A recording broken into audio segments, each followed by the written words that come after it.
Big up the man them. Big up the man them. We're about to get started in just a few more moments right here on YouTube, Heppo Live. Make sure you hit that like button. Stay active in the chat. Say hello in the chat. Share the stream out. And if you'd be so kind and generous, help us with our goal, our daily goal. It's right there at the top. Hit that thing. If we reach it, we'll do our giveaway. I promise.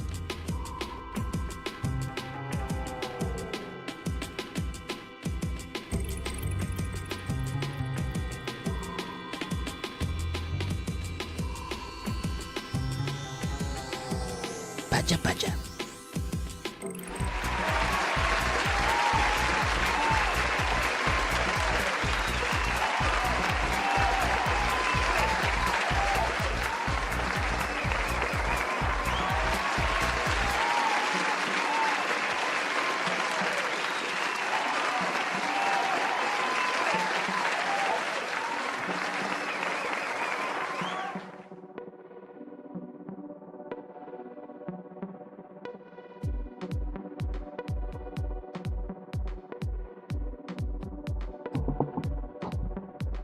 What's good? It's me, your guy, all the way from Bed-Stuy, Habbo, and it is Wednesday, October 1st. We are officially in a brand new month. How was your September? Mine was fantastic. Give me 14 of them right now. But I hope you had a fantastic, phenomenal, and wonderful September, and also that you have an incredible October as well. Some news going on right now. Xbox Game Pass is now reaching to $30 for the Ultimate. And a lot of people have been trying to cancel, but the site crashed, something like that. Rest in peace to Jane Goodall. If you don't know about her, then, I mean, who are you really? Are you from this planet? The Samud Flotilla is getting closer to Gaza. I watched some of the stream last night and early this morning. Excuse me. I believe some of the boats were taken down, not like aggressively, but some of the folks were arrested. But the flotilla is still moving. What else is there? It's Hoodoo Heritage Month. Don't ask me anything specific. All I know is that it's Hoodoo Heritage Month, and I'm going to be practicing and learning some stuff, okay? I got some people in my life that are part of that culture, and I definitely want to get my knowledge up, you know what I mean? Get my knowledge up. But yeah, I think that's about it as far as some worldly news. Thank you to everybody else that is here right now. Shout outs to everybody watching, whether you're lurking or you commenting. PJ was good. It's good to see y'all here, for real. Thanks to everyone that also watched the vlog that came out earlier today. If you haven't already, you should go check this out when the stream is over. Bookmark it, save it in your playlist, and just put it on and see what we got up to. It's a really good time. A lot of great things. Okay, just check it out. Tonight we'll be drawing as per usual and chatting as per usual, and just having a good time. We'll be on for the next couple of hours, maybe. We'll see how I feel. Because you know what happened last time? I was up here almost for 3 hours the other day. Like it was 2020 all over again.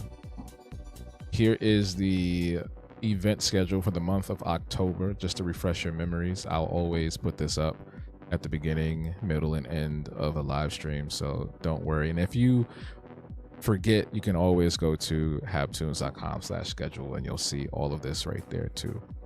Coming this Saturday is the closing reception to my recent exhibition, Paint the Town Green, at Magnolia Tree Earth Center. That's from 4 to 7 p.m. On Sunday, we'll be gathering, the Afro Visionaries will be gathering virtually for the second grant writing workshop. That's going to be from 2 to 3 p.m. On the 12th, we're doing game night with Fortnite, and I believe they're starting a new not a season, but some sort of event for, you know, October. So it's like spooky stuff going on. So I'm pretty sure there's going to be some fun modes to play in that. On the 15th, we're coming back to the virtual side of things in Discord with virtual drink and draw. On the 17th, we have movie night. We're going to be watching The Blackening. I highly recommend y'all come through for that. On the 18th, we're doing our museum field trip. We're going to Mokata. That's from 2 to 6. And on the 19th, we're having our Afro Visionaries Creator Circle. It's, I would say, if I had to describe it, it's like a artist development workshop. So if you're either just starting out or you're trying to refresh, you know, your brand or what you do, this is a great way to get acquainted get acquainted with just some new things that are going on, new trends, brushing up on your site or your social media presence, all that good stuff. So get ready for all of these amazing things and more in the month of October. But without further ado, matter of fact, before we even switch over, I want to show y'all something. Matter of fact, and I'll probably like be posting about this all week for the rest of the weekend at least. I want to show y'all something real quick. So one of the attendees from the Afro Visionaries art crawl made this really dope edit. Like I was really happy with this. Like I thought it was going to be, I ain't gonna hold you, if Mary, if you watching, I ain't gonna hold you. I wasn't familiar with your game. So thanks for putting this together. I'm gonna show y'all right now. Hold on, before I do that, let me just check something. Oh,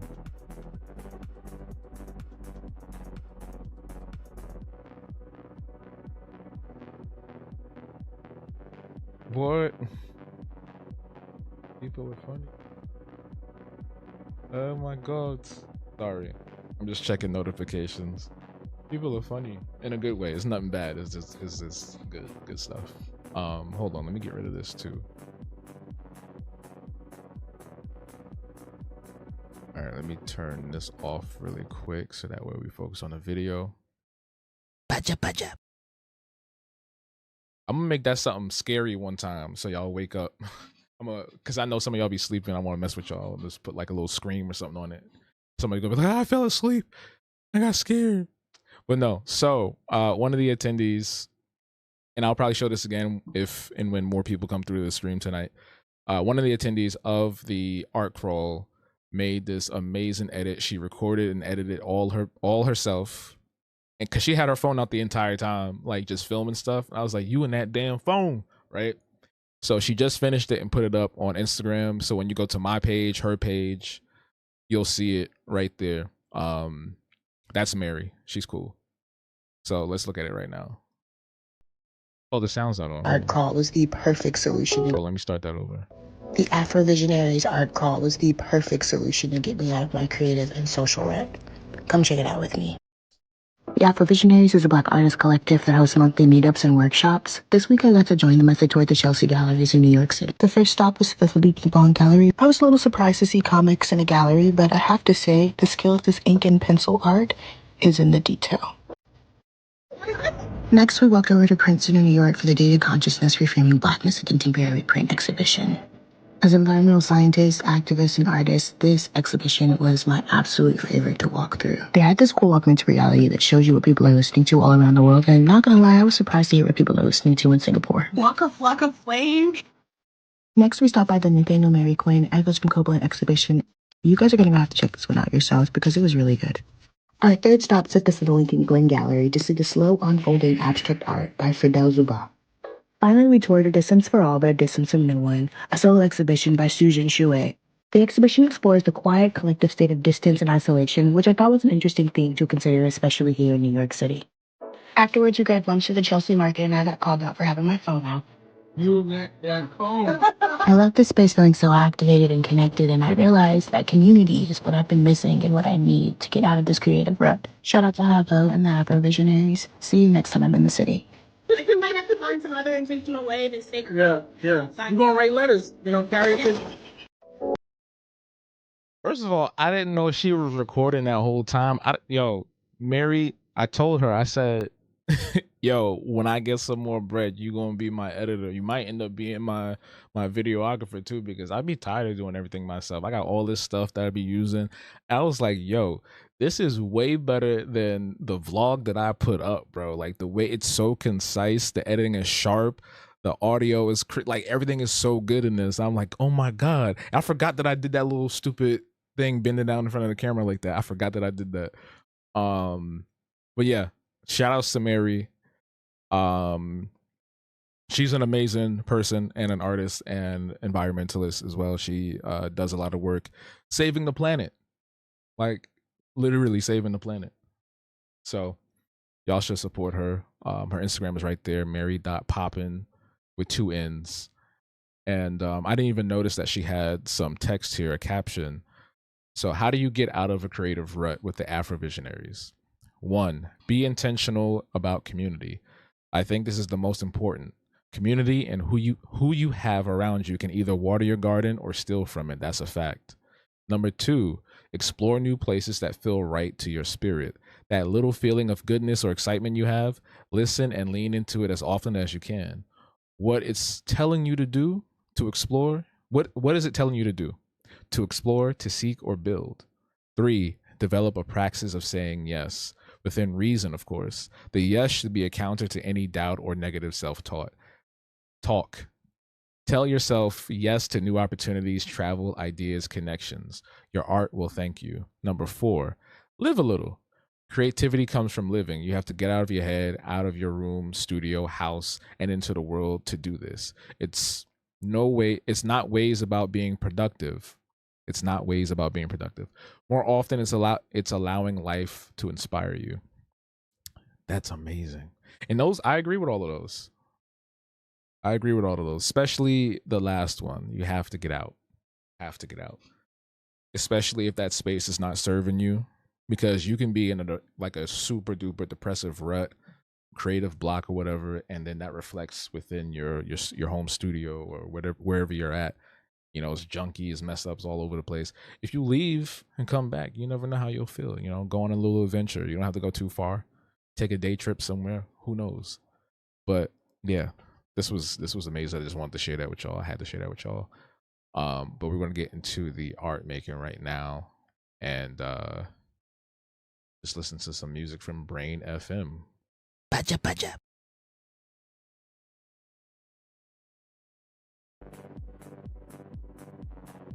Turn this up. Oh, and this chain, by the way, this is the African American heritage flag, not the Sulani flag. I learned recently those are what Sulan and Sulani means is very different from what this flag is representing. The more you know, right? It's all about education. And this is coming off the back of I don't know if she's new, but it's a rapper that made a video about being a Sulani princess. And she had the African American heritage flag in there, which I was like, oh shit, I have one too. Look at that. And that started like a whole crazy discourse. A lot of stuff has been going on in the community. A lot of stuff has been going on. Tonight we're going to be working on Nanette, this drawing of Nanette. I'm going to probably alter it a little bit.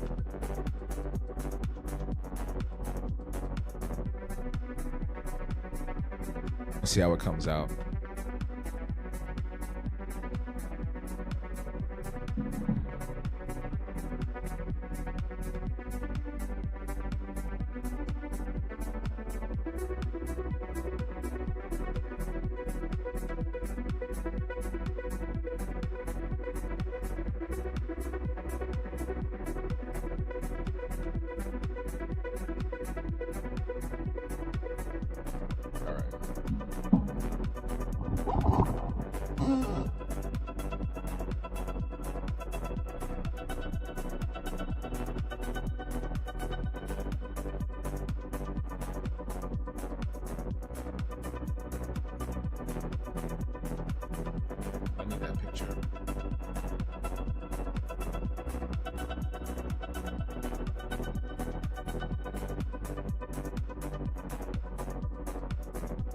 I've only drawn her in this particular version maybe like 2 or 3 times. So I definitely don't have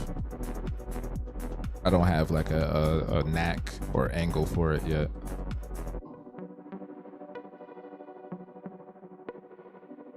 All right, that's good.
Coco's in the chat.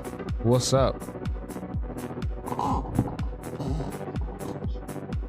I love that you come in with the hey y'all like there's 20 million people in here. I love that energy because one day there will be 20 million people in here, or at least 20, right? Oh, look what I got on. I was hoping you was gonna come.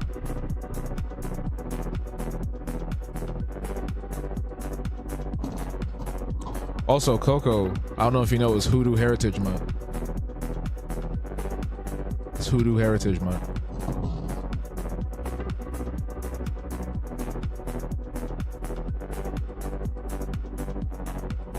I'm a main-fested. Yeah, I'm a main-fested. I'm a manifested. But I'm not going chesty-fested. Testy-fested. That's the word I was looking for. Yeah, I didn't know that was a thing until today. That's why I love being on Threads. Like, my whole feed is just black people talking about black stuff all the time. Just learning. Let's here to learn. It's like I'm gonna learn that language. I'm not gonna say it out loud because I feel like people started speaking it on TikTok, and now people is translating, and it's like, y'all gonna ruin this shit. Do not give this away. Do not give this away. I'm doing okay. I do want to show. I don't know if you saw it, so I'm gonna switch over again and show you this. So hold on, give me 1 second. Let me switch over and show you this. Turn your volume down just a little bit because the video is loud and I can't adjust the volume on Instagram from here. So give me 1 second. Hold on. All right. So I gotta close it and restart it because I think I have this. We're going right. All right. So this was from Mary, who low key, I feel like Mary could be Ethel. If Mary could put on a New York accent, she could be Ethel. But she got that Southern twang and shit. We gotta teach her how to say some New York words. But anyway, she recorded and edited this really dope video, this reel of the experience, and I think it's probably the coolest thing I've ever seen, or the coolest thing I've seen in a while, at least. You know, better than anything I can do, and I'm glad that I've met so many talented folks because now I'm going to be like, hey, how much you charge for this? But let me play this right now. The Afrovisionaries art crawl was the perfect solution to get me out of my creative and social rut. Come check it out with me. The Afrovisionaries is a Black artist collective that hosts monthly meetups and workshops. This week I got to join them as they toured the Chelsea galleries in New York City. The first stop was the Philippe Lebon Gallery. I was a little surprised to see comics in a gallery, but I have to say the skill of this ink and pencil art is in the detail. Next, we walked over to Princeton, New York for the Data Consciousness Reframing Blackness, a contemporary print exhibition. As environmental scientists, activists, and artists, this exhibition was my absolute favorite to walk through. They had this cool augmented reality that shows you what people are listening to all around the world, and not gonna lie, I was surprised to hear what people are listening to in Singapore. Walk of flame! Next, we stopped by the Nathaniel Mary Quinn Echoes from Copeland exhibition. You guys are gonna have to check this one out yourselves because it was really good. Our third stop took us to the Lincoln Glen Gallery to see the slow unfolding abstract art by Fridel Zuba. Finally, we toured A Distance for All, but A Distance from No One, a solo exhibition by Sujin Shuei. The exhibition explores the quiet, collective state of distance and isolation, which I thought was an interesting theme to consider, especially here in New York City. Afterwards, we grabbed lunch at the Chelsea Market, and I got called out for having my phone out. You that phone. I love this space feeling so activated and connected, and I realized that community is what I've been missing and what I need to get out of this creative rut. Shout out to Havo and the Afro Visionaries. See you next time I'm in the city. We might have to find some other intentional way to stay. Yeah. You're gonna write letters, carry it. The Afro Visionaries are.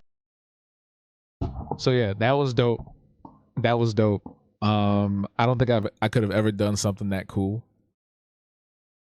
So I might have to definitely. She does say she edits like on the side, so I might have to hit her up at least for like some reels, because this was phenomenal.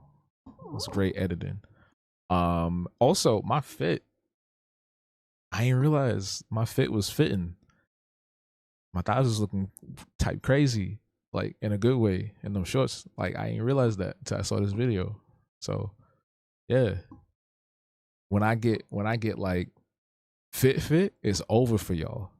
When I get fit, it's over for y'all. Hear what I'm saying? But let me get back to this other screen real quick. Hold on. Paja.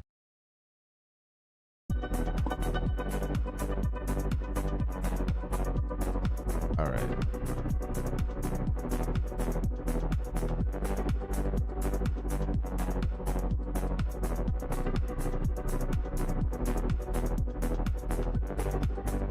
All right, we good. Oh, did I get, what is this? Oh, I thought that was a thing.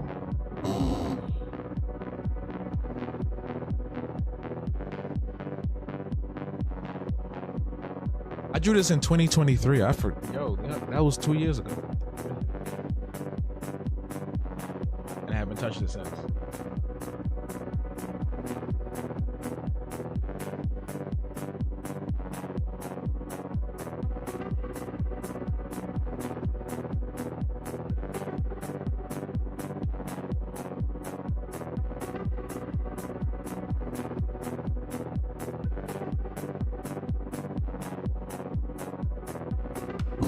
I do want to say though, when it comes to art, I would love for all of us to be more open-minded when it comes, and I'm glad that a lot of, like, everybody that went was, but be open-minded to all forms of art, even cartoon and comic art, because that does take a lot of skill, and that does take a lot of time, and that does take like some serious, you know what I'm saying? Like that's years of making a comic, animating, drawing characters. That's just not, you know, that's not just like a, oh, you wake up and doodled one day. It's like, nah, this is like some real shit.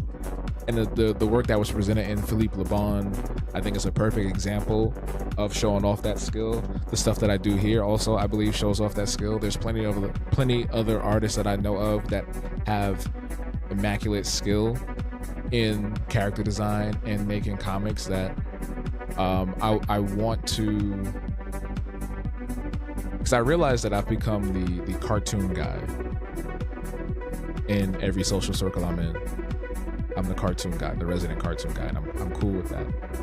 So I would definitely want to promote more of that and to show people like the process of creating characters, the process of making a comic, the process of cartooning, because I don't think it gets appreciated enough. We take it for granted, because every single one of us in this stream, watching this video in the replay, has watched a cartoon, either by yourself, with a family member, with a kid, your son, your nephew, your niece, your daughter, whoever. We've all watched cartoons, and like, it takes a long time to make and develop just one frame, one scene, you know? So anyway, I'm not gonna get too distracted tonight. I just want to say, like, you know, I'm gonna make it my mission. That's gonna be my other thing. It's making my mission to make cartoons and comics more loved, for lack of a better term. Give it its flower. Give the flowers, you know, give it its flowers. You know?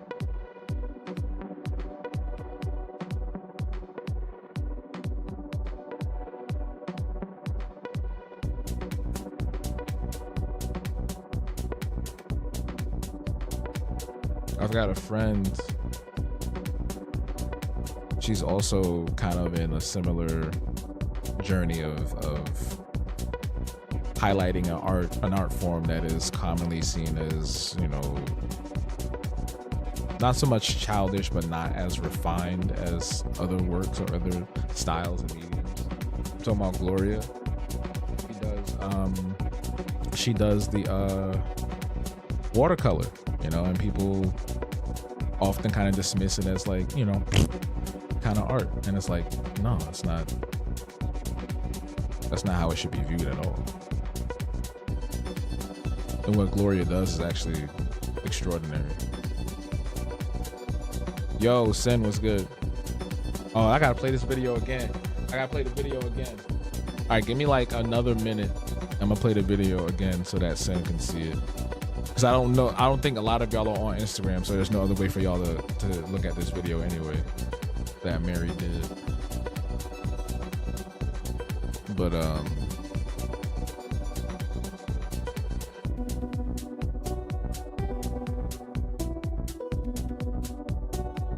the only art form that we shouldn't give a shit about is AI, and I put art form in quotation.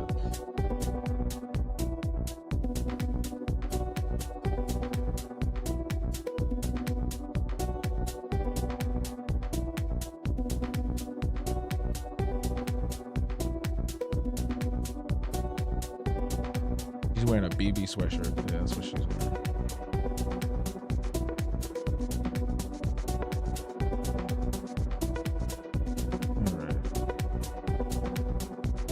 Oh, Coco, you may not know because you weren't near your console or near social media today, but Xbox is raising the price of Xbox Game Pass Ultimate to $30. Because I got on today, because I was checking some stuff, and then I noticed that it was mad Ubisoft games in Game Pass. I was like, what's going on? Why is it like I just saw Scott Pilgrim and all the Assassin's Creed games on Game Pass? I was like, what the fuck is this? Then I saw a video maybe 5 minutes later, and they're breaking it. They're changing the format. So there's 3 tiers, which there were before, but now they're slightly different. And the ultimate tier, it gives you like 70 more games to play. And the same stuff we had before, and then like maybe some other little features here and there, but a lot of people are upset because it's like a huge price hike. I think this is the most expensive subscription service probably ever at this point, like as far as like digital media is concerned. There's other subscription services that cost way more, but out of the gaming services, this is probably the most expensive. So what happened was it crashed the site because mad people was going to the site to cancel. Yeah, exactly. A lot of people was canceling, and it crashed the site. So yeah, it's interesting. People are also speculating that they're doing this because a while back there were a lot of cancellations from Game Pass, like 2 years ago, I think. I want to say 1 to 2 years ago.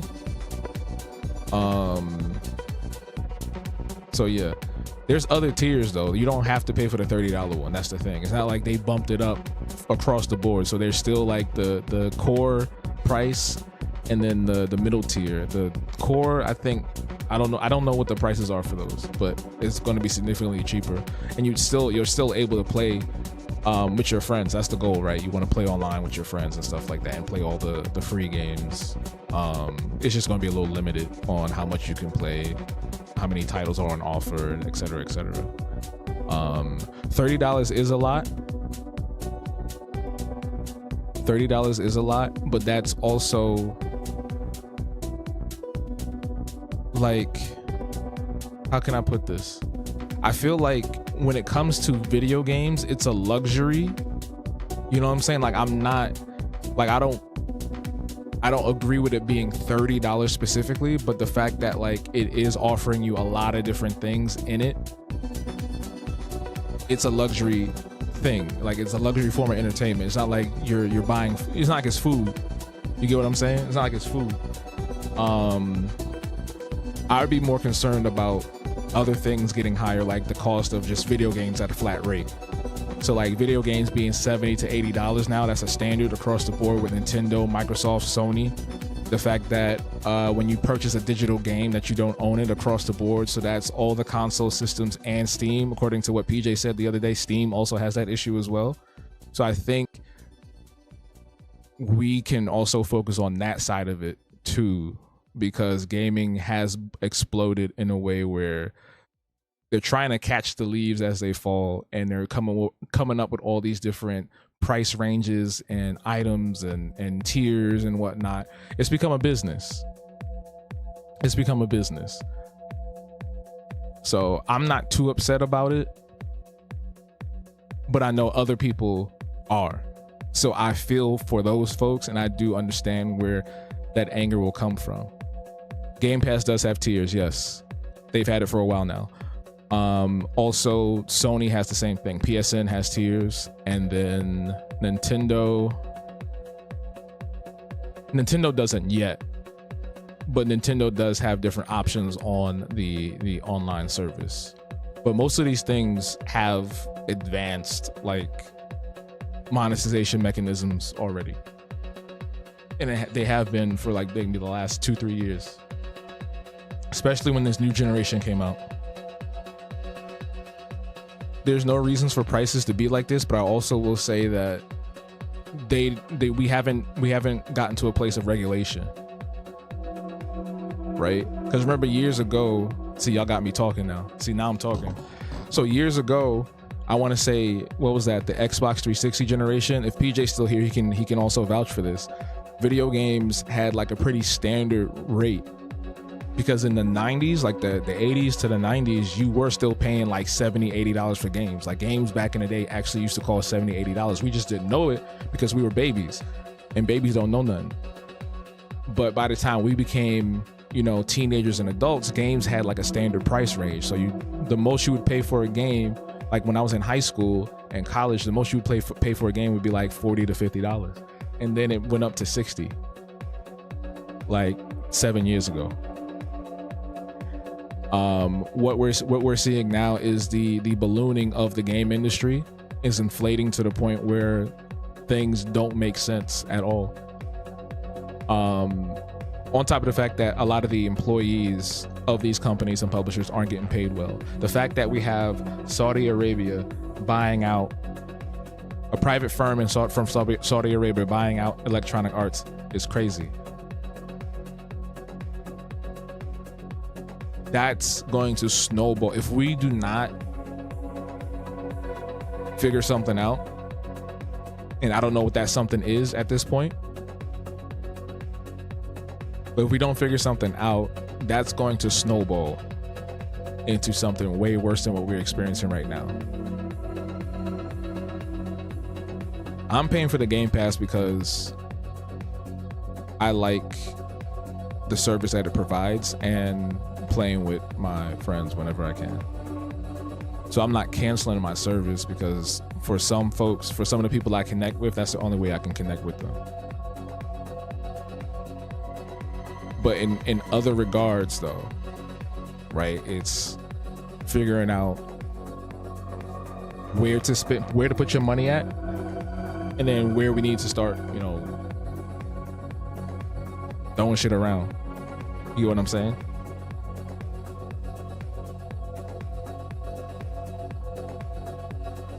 There aren't that many live service games anymore. A lot of them are dying out. There's only a few. It seems like a lot, but there's only a few. But there are a lot of games that do require you to always be online, which sucks. Like, I hate the fact that Diablo 4 is an always online game, which is crazy because just a year before, Diablo 2 Resurrected came out, and that has both an online and offline mode. Now, I understand from a technical standpoint, the developers did say that they have it always online because it's an easy way for them to constantly update the game, because it's a live service. It's basically an MMO at this point, MMO-esque, because you got the seasonal updates, you got all the extra little free things they put in there. So I get it in that regard, but there has to be a way to do that so where you can also just play offline if you don't even want to do the seasonal shit. If you just want to play like with your friends and just do whatever, right? They should have something. I don't know how that works. I'm not going to sit here and like start foaming at the mouth like most people on the internet do, because I don't know the technical procedures on how all of this stuff works. So I can't really sit here and be like, oh, but they can do this and they can do that and they should be able to do it. Like, because everybody's not the same. Everybody's not built the same. So like one studio may be able to do it, but another one can't. Or one team might be able to do something and the other one can't, et cetera, et cetera. And we also have to keep in mind that like the developers are not in control. The publishers are, to a degree, because above the publishers is what? Who's above the publishers? The board. The board controls everything. The top 1% of the top 1%. The people that don't play the games, they just want to make money off the games. So at the very top, you have all these people making these decisions because they can see that it's making money. It all started with GTA. GTA Online became what's that word? I was going to say whale shark. That's the name of the card that you get in there. GTA became, what's the word I'm looking for? I'll just say this: GTA Online became the white whale for the capitalist side of the gaming industry, because everybody loves GTA, and then you introduce all these new live service game options and functionality. Combine that with streaming, because when that came out, Twitch streaming had just started to get like really popular. Can y'all hear me okay? Let me just make sure y'all can hear me okay. Turn that down a little bit. So you got GTA Online, you got Twitch streaming. Then you start to see the shark cards come into play. Shark cards are basically the in-game currency for GTA Online, where you spend whatever amount of money to get the in-game currency to buy things in the game. Now, what they did was, instead of it being regular prices like you would play in single player, you know, like, hey, $10 for a t-shirt, right? $15 for, you know, whatever other accessory. In the online mode, now you're paying, what, $10,000 for a shirt, $20,000 for a coat, that sort of thing. So they jacking up the prices so that when you're playing the game and you're trying to like get cool stuff to make your character look dope, or have the cars or the houses and all these other gadgets, you're not going to sit there and try to grind out the heist and all these other modes days on end. You got kids, you got a family, you got a job, you got other hobbies. You just want to sit down and play the game, right? So what are you going to do? You're going to buy the damn shark card. Shark card, though, the way it works is you buy the shark card. Let's say you want to get a new car in GTA Online. The car in GTA Online costs this is how much the cars be costing, actually. I'm going to give you real prices. The car in GTA Online costs $1.5 million. Okay? You don't have that because you don't play it that much to where if you were doing the missions and stuff, you get the money. Because even then, the payouts for the missions aren't that great. So now you're like, oh, I'm going to get this shark card. I don't care. You know, a lot of people don't care. It's not even just the streamers. It's just regular people that have disposable income. They're like, oh, I don't care. Let me spend some money on this thing. You buy the shark card. Shark card gives you 1 million.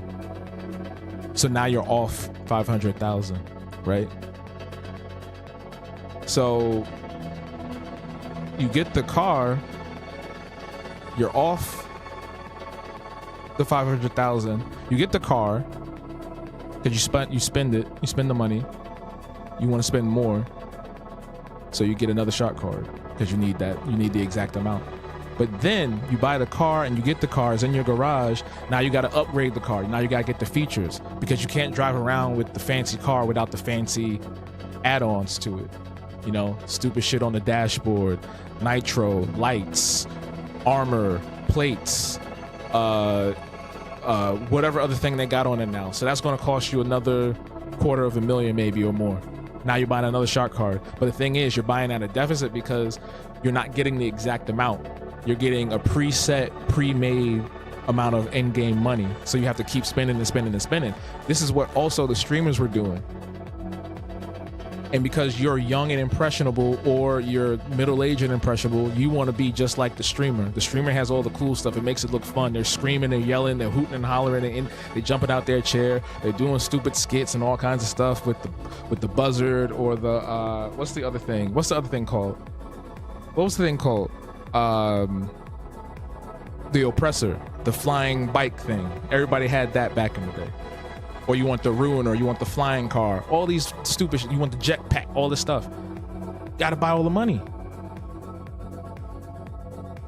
And that's what kept happening year after year after year after year. The more they added stuff in that was more expensive, the more people was buying. They did not adjust shark cards to change the amount. They kept it the same. So people are spending hundreds and hundreds of thousands of dollars to get all this stuff. Then you have the FOMO people coming in, and they're buying stuff because they're like, oh, I can't come in with my friends looking like a bum. I got to get all this stuff too. Then it ballooned, and now GTA, how much money did they make back? On top of the fact that they remastered it like 2 or 3 times, they made back like 10 times as much as they made to produce the game. So everybody else looked at Take-Two Interactive, who owns the parent company and who owns Rockstar. Everybody looked at Take-Two and said, oh, we're going to do the same thing. We're going to do the same thing. We're going to implement all these stupid features, loot boxes, these microtransactions. I can name 5 games off the top of my head that had people going crazy, buying stuff, myself included, because it happens. Because you want to look cool, you want to look different, or you just want to express yourself. Everybody wants to express themselves in a video game, right? And before, back in the day, it used to be that you played the game, you unlock stuff. But now the stuff that you unlock in game is not as cool as the stuff that's in the store. So you got Destiny 2, you got Marvel. Remember Marvel's Avengers? You know, you have Diablo 4, GTA 5. I'm surprised Nintendo hasn't jumped on yet. Doing shit like that. Elder Scrolls Online, but that's an MMO, but still, it's the same thing.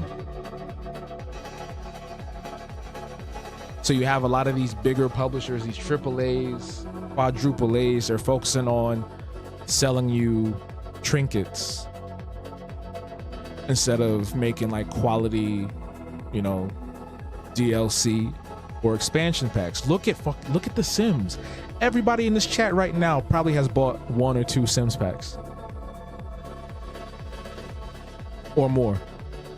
I bet you everybody in this chat has at least bought 5 packs from The Sims, expansions, whatever, stuff packs, whatever, any combination of them. I guarantee you everybody watching right now has bought 5 of them.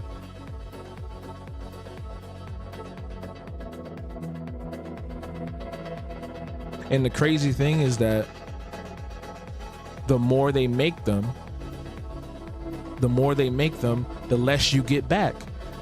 Exactly, PJ. It's like 2K. Probably more than that now. $2,000 on a video game. Like, don't get me wrong. I think if you have a hobby, if you spend whatever amount of money on it, that's on you. But I think on default, that shouldn't be the case for a video game that came out in 2014. Was it 2014?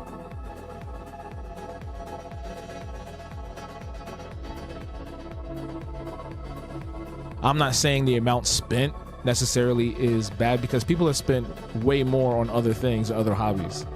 What I'm saying is the fact that it's more of an obligation to do so, that they trick you into doing that they kind of manipulate you into doing that. And also cheapening the product. That's the bad part. The Sims 4 came out bare bones. No ghosts, no pools, no ladders.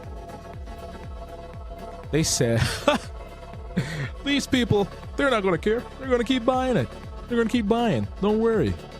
But sir, the game's not finished. Sir, we're actually working on, we're trying to convert a multiplayer game into a single player experience. That's unfathomable. The game's not ready. Oh, who cares? Just put the damn thing out. They'll buy it. They'll complain, but you know what? They won't really care at the end of the day. They just want to make people go woohoo.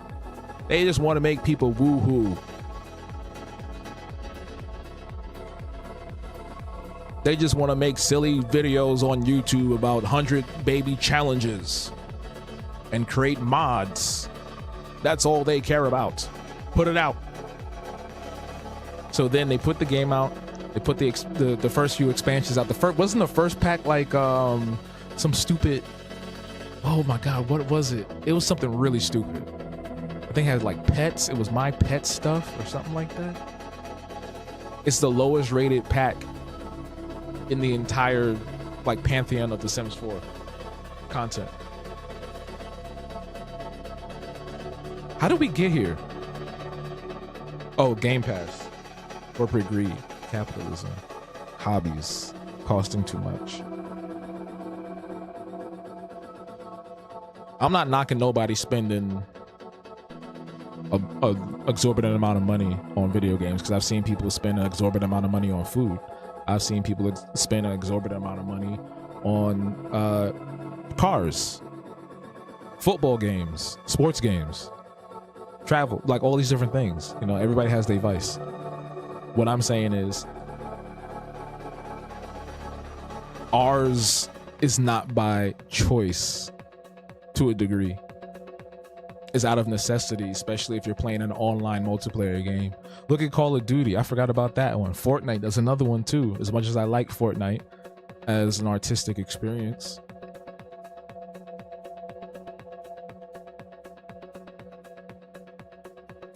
but we've peaked. We've peaked. It's really bad now. I don't think an online game network should cost $30.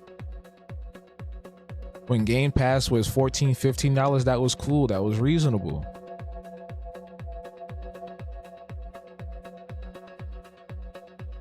But now this is like crazy. In the span of what? 14 months, and went up to $30 from $14 or $30 for $15 or $30.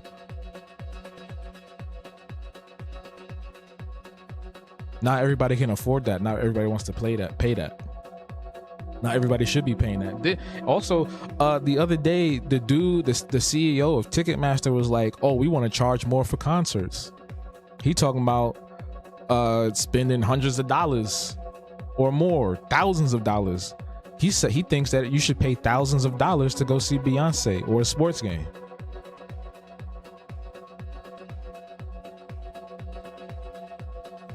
You go, what?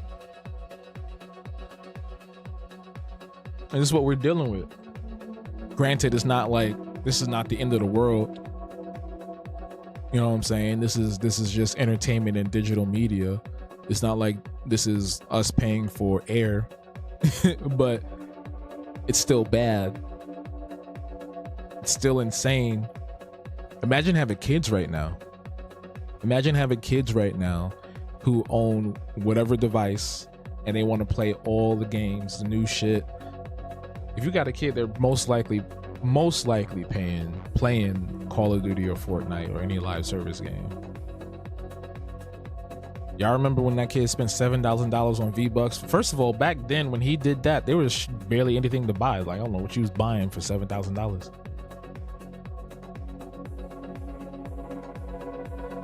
The government is suing, or has sued Ticketmaster, yes. It was because of Ticketmaster not enforcing the, what is it called? Not enforcing the scalper policy. So they were okay with people scalping tickets as long as it still led it back to Ticketmaster, some shit like that. Y'all can Google the actual incident. You shouldn't have to pay $309 to be in nosebleeds, yeah. See, and that's the thing, like, I don't think I've ever been to a concert where it costs that much and then it ended up being that bad as far as seating. Because I think a lot of the groups I go see, they do like small intimate stuff, and when they do big stuff, it's like, it's not OD. So like when I went to go see Yukimi, that was like, I think that was like $15, $30. Other groups, bands, performers I've seen, the most I've ever spent outside of the Gorillaz was probably like maybe $50, no more, no less. The most I've ever spent as like the highest was probably, I think Gorillas cost me $275, but I was like I was like 5 rows away from the front, like 4 or 5 rows away from the stage. So I was mad close, ground level right there. But this was also like 15 years ago. I had to look back at the poster. I got the posters back there. Like, what year was that? That was 2010. That was 2010. But like, you know, you go see Beyonce, you go see Rihanna. I don't know if she's still performing. You go see Kendrick. I don't know how much the Kendrick tickets were, but you see those other types of acts and artists, you're probably going to be spending a lot, which I don't think that should be the, you know what I'm saying? Like, I think it should be accessible to some degree. I know some other people though, because I know like I've seen other groups too that weren't charging that much, but I feel like the ones that are probably more not established, but have been around for longer, but not as popular, you typically don't see them charge that much. It was at ASAP Ferg. I saw him at Apollo a few years ago. Well, I can't think of what else off the top of my head.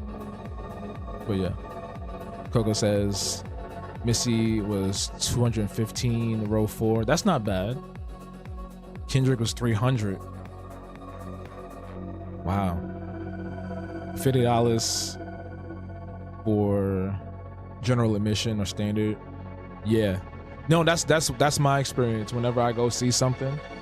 If I'm going out to see like a group or whatever, I know if like Daft Punk were to come back, I know that's going to be like mad bread though. Like I know if Daft Punk comes back, it's going to be like $500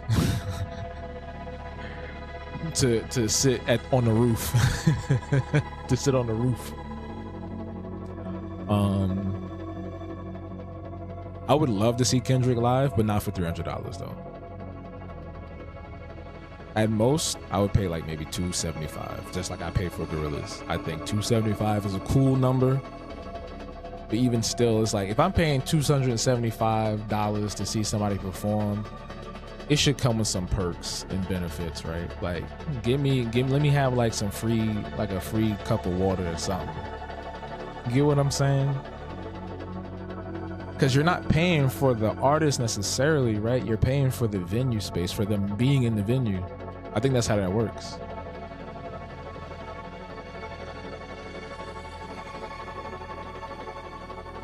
I don't know. I think for the general public, for Gen Pop concerts and shows, they should be as accessible as possible. But I'm not in the music industry, so I'm not even trying to like jump on that because I want to know what you're talking about. Well, blah, blah, blah, blah, blah, because I definitely believe artists should be paid. But we have to find a middle ground between getting paid and audience accessibility. That's all I'm saying. Don't shoot me. Don't tell nobody. That was the first wave. Damn. It comes in waves. Bone Thugs was 50. A cup of water will be $16. Yeah. Nah, that's why I remember where was I? I think it was some kind of game. I think it was a baseball game. And I remember like the soda, it was like a soda hot dog combo and it was almost like $20, $25. I was like, what are y'all doing in here? What are y'all doing in here? The net's sitting here like, what are y'all talking about? I gotta find a Haitian woman with a thick accent. So I want her to be the voice of Nanette. I know Haitian women, but I don't know Haitian women with like the thick accent though. That's very rare.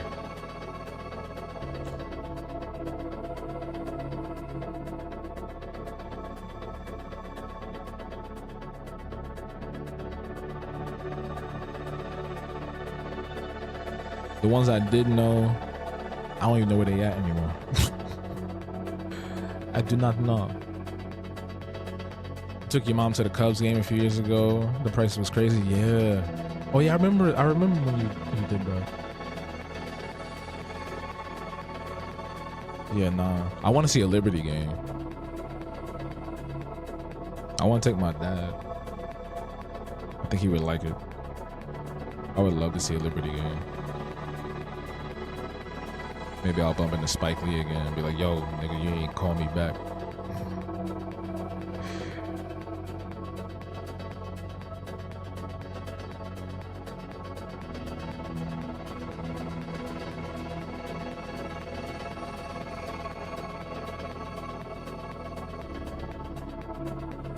Ellie the Elephant. Yeah, nah, she's cool. I've seen some clips of her online. She did the Mary J dance move while Mary J was there.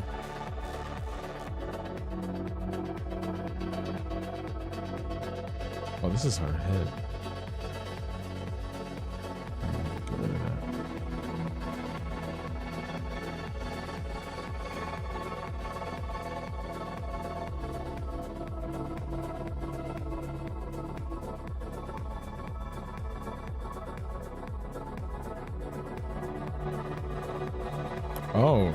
Oh. Wait a minute. Oh.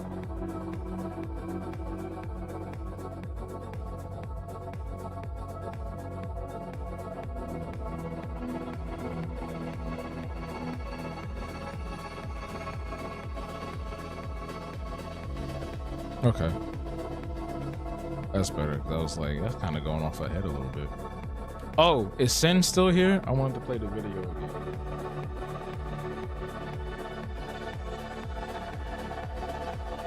I think at this point, she's probably used to it. Like, it's been so long that she probably don't even really care that much anymore.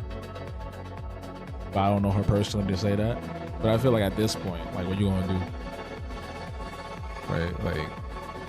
Like people been doing, people been doing Stevie Wonder for mad long. He don't care. Because he can't see anyone. I'm sorry. Nah, I still honestly believe my conspiracy theory, my niggaspiracy, is that Stevie Wonder can see. And he just fucking with everybody. Cause they got some videos of him saying something.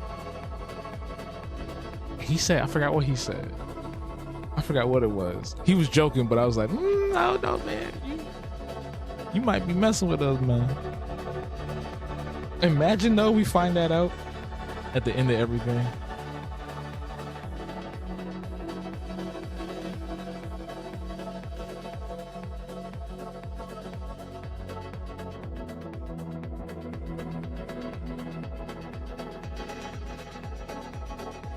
So I learned that the Saudis have actually bought out a lot of stuff. They purchased WrestleMania and some other things too, like just entertainment, like mostly entertainment shit.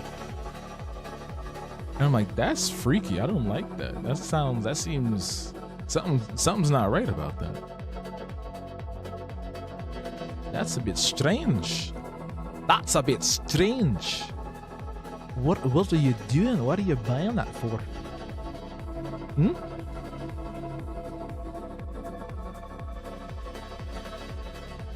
They say that it's I think it was, who was that, Leah Remini? That's what she was speaking out against, because she was like, they're just buying stuff up to kind of distract people from the fact that Saudi Arabia treats their people like dirt garbage. Like, you can't even do this in a picture. Like, you get thrown in jail. And they be torturing people for like petty shit.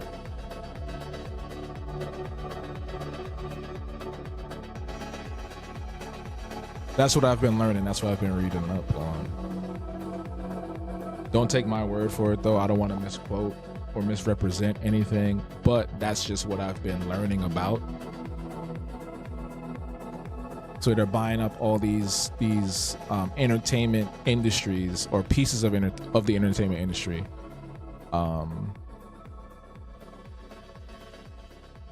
to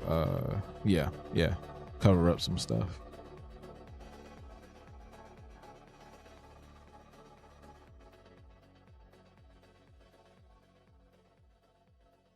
You gonna have motherfuckers wrestling over in Dubai.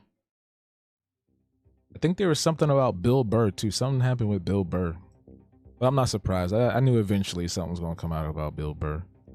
Not to be one of those people, but he was cool, but something about him always just kind of like, just a little bit of, but it was something about, I guess like he signed a contract or something. It was like a bunch of comedians. It was like a whole bunch. It was like him, Kevin Hart, and a bunch of other folks, like mainstream popular folks. It's like, oh, all right, here we go. All right.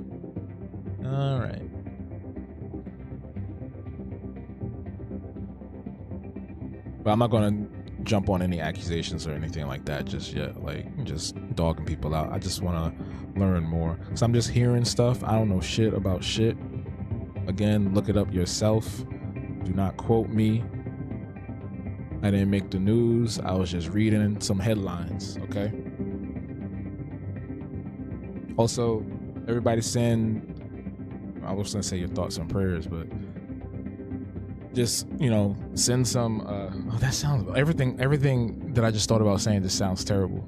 I was gonna, just be on the lookout for the, Sodom, am I pronouncing it right? I said it earlier and I know I got it right the first time. The flotilla that's going to Gaza. They arrested a bunch of folks already. I think Greta Grunt, the little white girl, they got her. They took some other ships down. Like they what's the word? Commandeered them. And the last I checked, the flotilla was in like the red zone, like getting really close.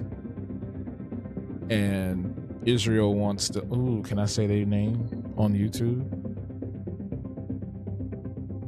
But the folks want the flotilla to land in a very specific region to supply the humanitarian aid and all the supplies and whatnot.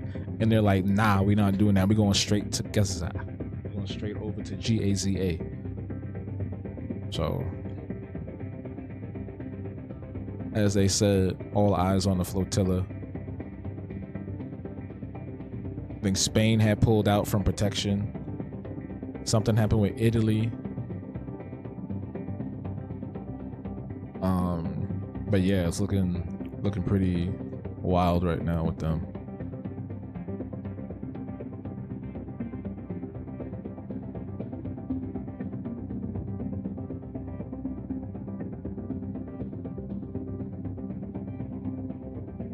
Who knows what? Well, they actually have a 24/7 live stream. I was watching it last night with the boats. I was trying to stay awake because like I kept jumping awake too, because there were moments where I would hear something that sounded like a gunshot, or I heard like, people talking loud on the radio saying that they were shouting Mayday, Mayday. I hear a whole bunch of stuff. I was like falling asleep and I was getting jolted awake. I was like, oh, what happened? I was like, oh, I hope they all right. Because some of the boats got intercepted.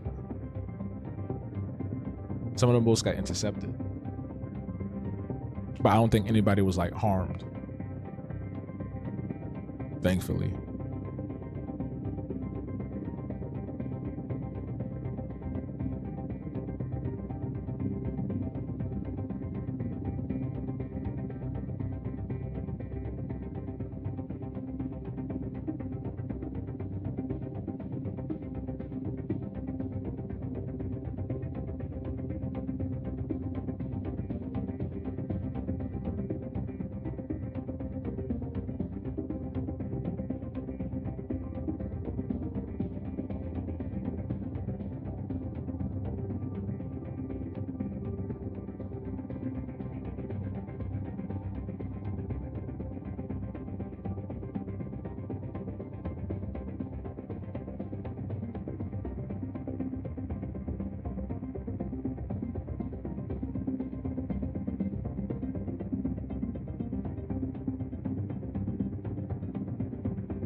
Oh, she looks cute.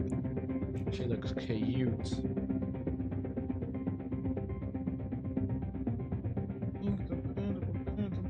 What the heck?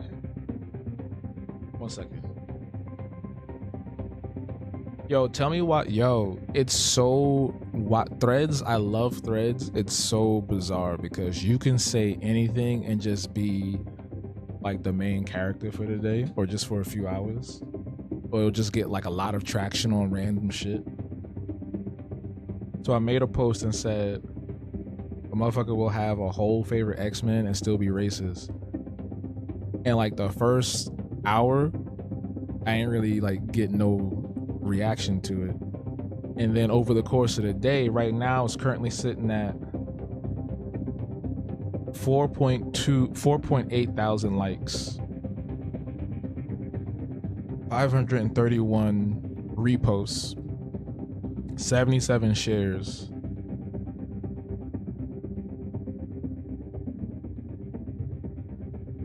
18 quote posts, 160 comments.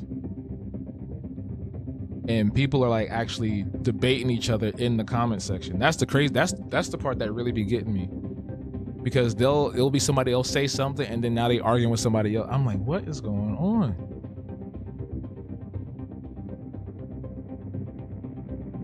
What is going on?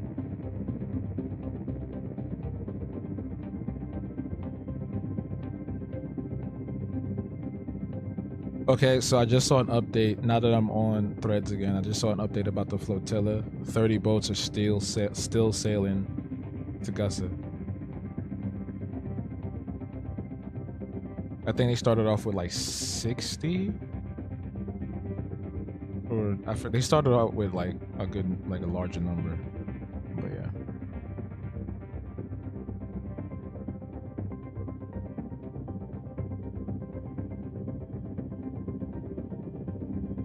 Oh no. One of the boats I was watching last night got intercepted.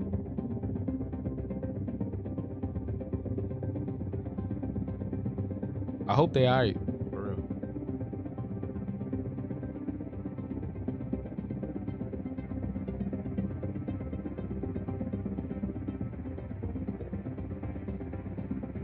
Oh wow, somebody quoted Frantz Fanon on here too. I was getting distracted. But yeah, Threads is so bizarre how it works. But I do think it's still the best there is as far as the alternatives to Twitter X. Because Twitter X is just, I left that a while ago. Anybody that's still on there, I don't understand why, but you know,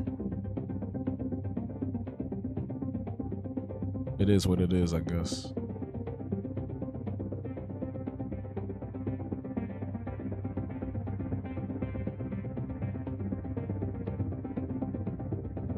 Like, I know why celebrities and companies are still on there, but like your average everyday person or whatever.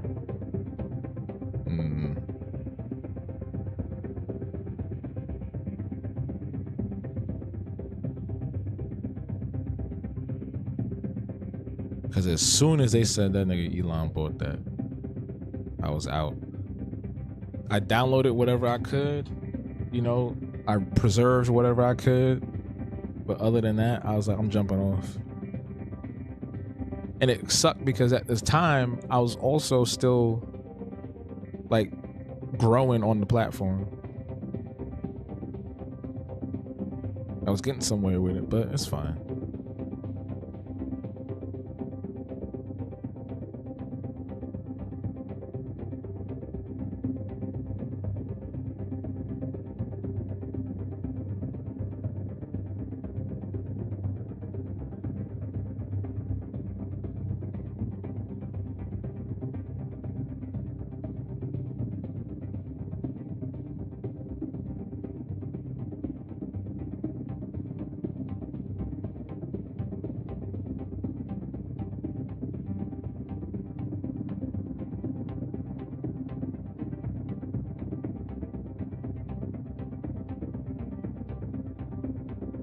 All right, let me see.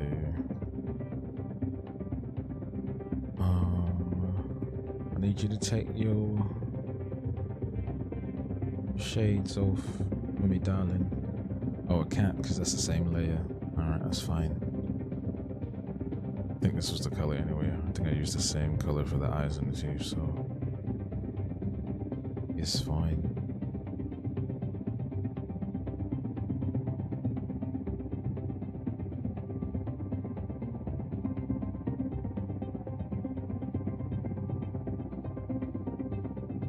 You know, somebody did fan art of Nanette, and y'all know that Nanette is heavyset, and the fan art was Nanette if she was slimmer, and I was like I was appreciative of it because the artwork was really good. But like Nanette don't look like that no more. And I found it kind of odd. I didn't know how to really react to that. And in hindsight, I probably should have questioned the choice to slimify her.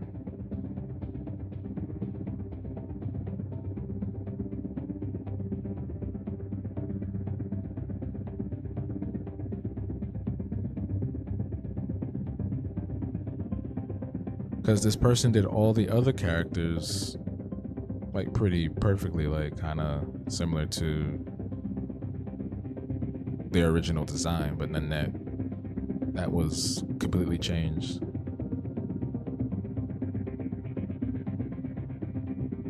Hey, what's up with that? What's up with that?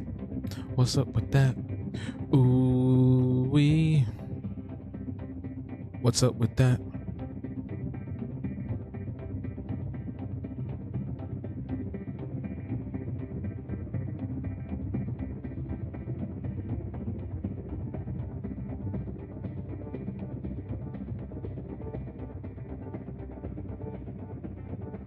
Yeah, I don't know.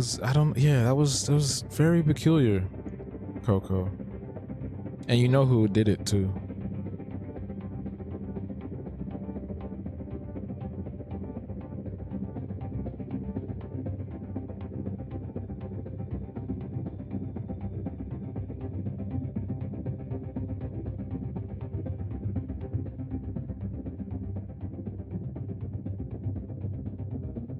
You sing that song at least once a week.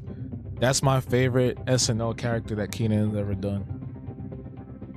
Like when I discovered those videos, when I finally found out about those videos, I watched them like too many times in a row. I woke up in the morning, get out of bed. How's it go? I woke up in the morning, jumped out of bed, get a cup of coffee, something. Dun dun dun dun. What's up with that? What's up with that? Ooh wee. What's up with that? What's up with this? Yo, Jason, the fact that you make me laugh because you be knowing random white people. Like you never be knowing people, then you just know a random white person. Jason Sudeikis. Yo, that shit was so funny though. Cause then they would have like random people come up and he would be confused. Like Keenan would be confused and he would still go along with it. I hope he brings it back. Like I hope by the time Keenan retires, he just revisits that character at least one more time. Unless they clone Keenan and he never goes away. You were on the floor when y'all first saw it? That's funny. Hey. Ooh wee. See, now I'm gonna watch that when the stream is over. What's up with this? What's tomorrow? Thursday? What's up with this? What's up with that? Ooh wee. What's up with this? What's up with that? So I low key. So Nanette actually used to be slimmer. But then one old friend of mine years ago was like, "You don't draw any fat people. You don't have any fat characters. And I was like, oh shit, I don't. At first I was just like I remember that conversation. At first I was like, excuse me, like the fuck? Then I realized like, yeah, that is kind of like messed up. So I started drawing some bigger characters, but Nanette is the first character where like I turned from being like super slim, and then she is the way she is now. I kind of based her new look off of Russell from I was about to say the Boondocks. Russell from Gorillaz. You can probably see some similarities there. So I'll show y'all what Nanette looked like. First time I drew her. So the first time I drew Nanette, that's what she looked like on the right. You see right there. And then around 2020, when I was redesigning like all of Epic Ethel, this is what Nanette looked like. So still bald-headed, still dark skin, all that good stuff. Changed the eyes. But she was still like slim. And I have a whole like story behind her look and everything that I eventually will do. It might be like a short story or something like that. And then in 2023, when I was redesigning everything again, I was like, Nanette should be heavyset. I want her to be a big girl, because we all know a big girl in our life. We all know a big girl in you. I feel like the average black mom or auntie, right? So the one with Samuel L. Jackson was, that was my favorite one. Yeah, Coco. No, when he dropped that, when he cursed, and Keenan was like, what Keenan said? He was like, hold on, Sam, you can't do that. That costs us money or something like that. He said something in character. That shit had me dying. I would play that, but SNL would flag me immediately. I would play those clips, but SNL I know for a fact, NBC don't play. Certain TV shows I think you can get away with, but anything that's NBC, ABC, 1, 2, 3, they gonna get you.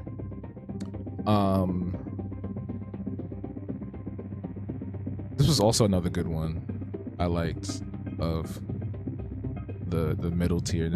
Oh, that's right. She was supposed to have heterochromia. That's right. I forgot about that.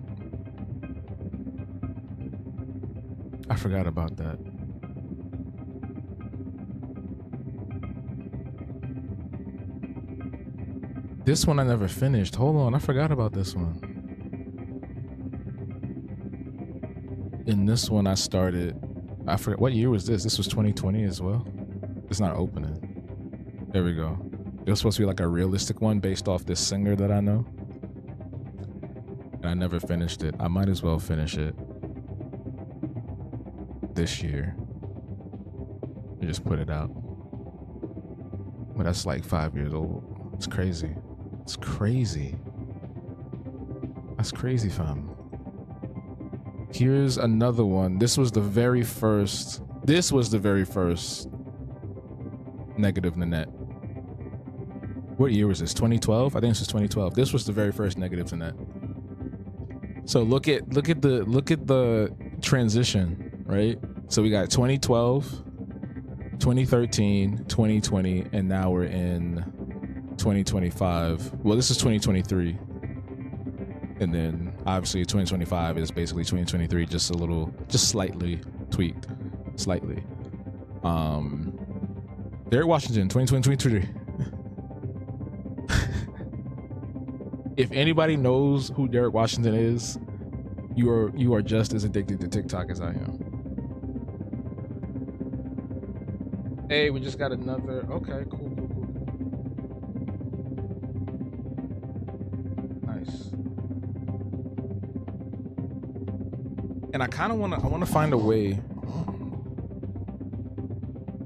to kind of bring back this style of outfit to the modern Nanette as well.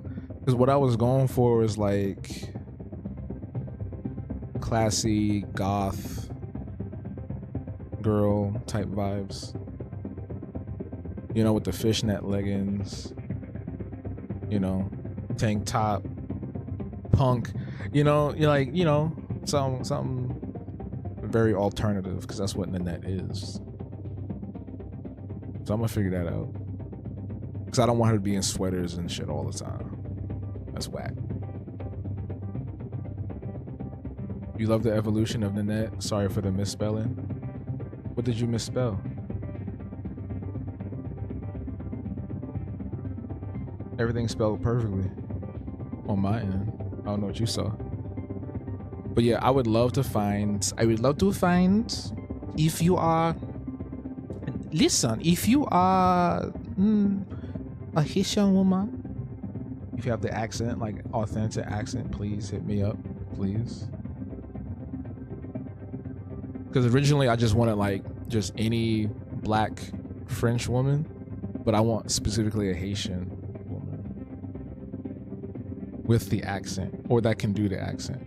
I gotta, let me, you know what? There might be somebody I know off the top of my head, actually. I'm gonna hit them up and see if they be down. But yeah. Nanette, so Nanette is Epic Ethel's best friend. They knew each other for a long time. They knew each other since they was like, you know, from day one. She's a fashion designer. She also has extreme anxiety. She suffers from being socially awkward. She's always freaked out about, that's why she's called Negative Nanette. She's always freaked out about stuff. And that also, what's the word I'm looking for? That also informs her abilities. That also informs who she is as a person when it comes to her superpowers, her super abilities. What are her superpowers? I'm not telling you right now. If you've been around from day one, you may know what some of Nanette's powers are and her affinity for death. Right? She used to be the leader of a death cult. So there's that. On some Addams Family shit, you know what I mean? You spelled her name, yes, Nanette. Nanette. She also goes by Nanny.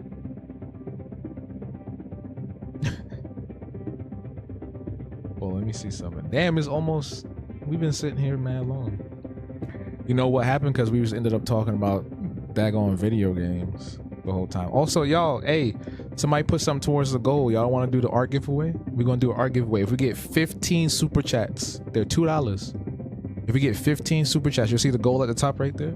We'll do an art giveaway. I'm still going to be working on it. If you did win, if you're listening right now and you were there the other day for the birthday stream, if you did win, I will be working on your pieces this weekend and try to ship them out this weekend, so that way you can have them by next week. But I will be working on them this weekend. Matter of fact, I'm gonna do them tomorrow. I'm gonna make some time in the morning tomorrow. I'm gonna draw them tomorrow, and as proof, I'll put them on my stories. I'll drop them in Discord, and then I'm gonna ship them out. The physical things, I'm gonna ship them out by the weekend. So like Friday or Saturday. Probably Friday, because Saturday I'm gonna be, maybe I could do a Saturday. Oh wait, I could probably do a Saturday because, oh wait, he don't have that spot no more. Damn. I was about to say, because there's a shipping and receiving spot around the corner from me, but I think they're gone. They're gone for good. I'm pretty sure they're gone for good.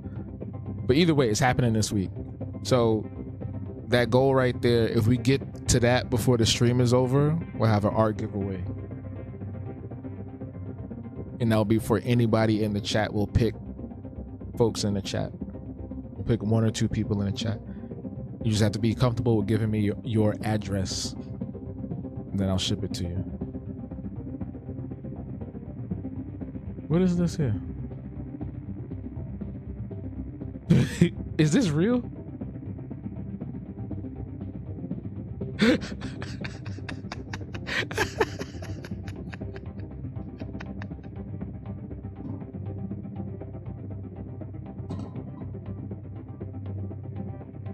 Oh my God, this can't be real. Hold on. This can't be real. Can't be real. Hold on.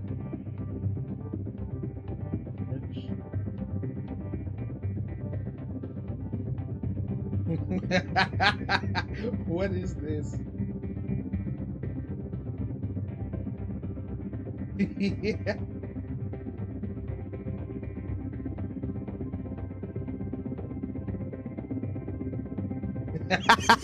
Yo, wait. So Scooby-Doo in French is spelled Scooby-Doo.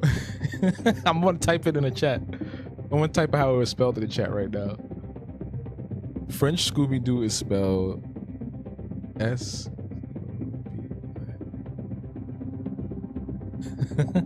Scooby-Doo. Scooby-Doo. Oui. Bonjour. Hey, Scooby-Doo. That's funny as hell. Oh my god.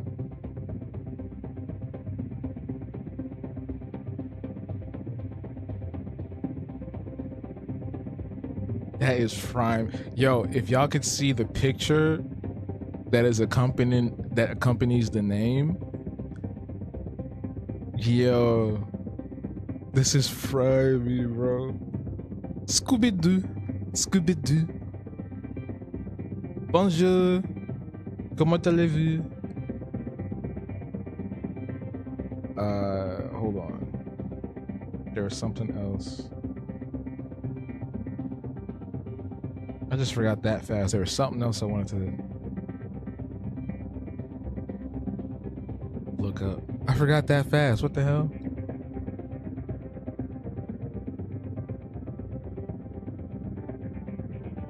This music makes me feel like I'm in Tron on a secret mission.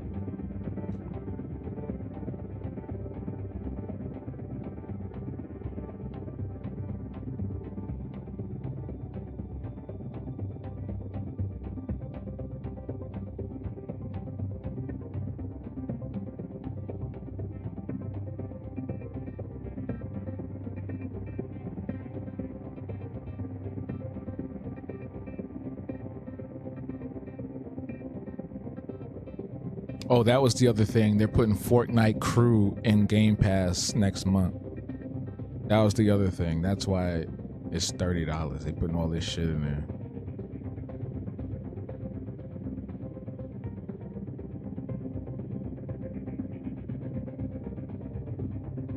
What was the other thing I was about to look up? I forgot that fast. So I was looking at Scooby-Doo and then I don't know. I guess they made sure to spell it phonetically so that it wouldn't be lost in translation when people were talking about it. I wonder if it's like that for other parts of the world.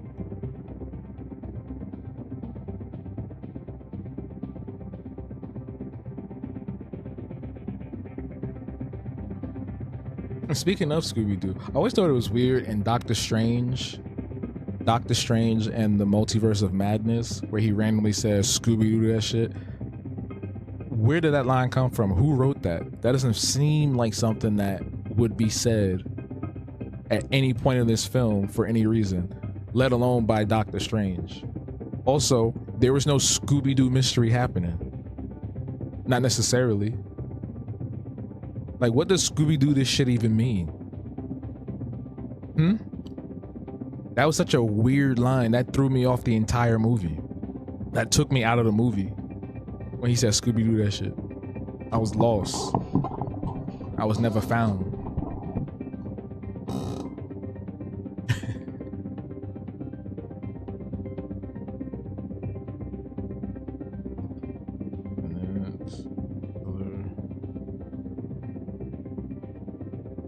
That means Scooby-Doo is in the Marvel Universe? I'm pretty sure the show is. That would make sense. There was something... Who they mentioned Spider-Man? Oh, in Peacemaker, they mentioned Spider-Man. So I'm guessing in the DC universe, Marvel exists as it does in our world. I find that interesting.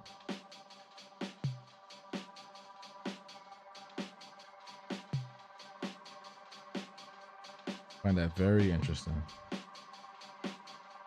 Like, I didn't even know that was legally allowed. I didn't know y'all could do that on TV.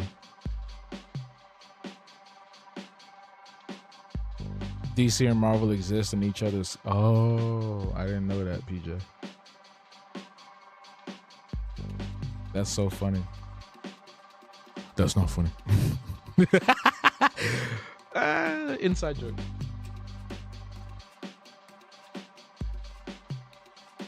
Star Wars exists in both. Well, isn't George Lucas the happiest camper on the planet? The happiest captain on the planet. Okay, I think this I will make that color. Because Nanette. So here's a fun fact about Nanette. Can y'all guess what Nanette's favorite color is? In the chat, can y'all guess what her favorite color is? Can y'all guess what Nanette's favorite color is in the chat? Guess. Just guess. There's no wrong answers. I mean, there will be. But I just want you to say whatever you want to say. Whatever comes to your mind. Pops up in your brain. Okay? Well, no, just say it. Just shout it out. Tell me what you think her favorite color is. Just by looking at her.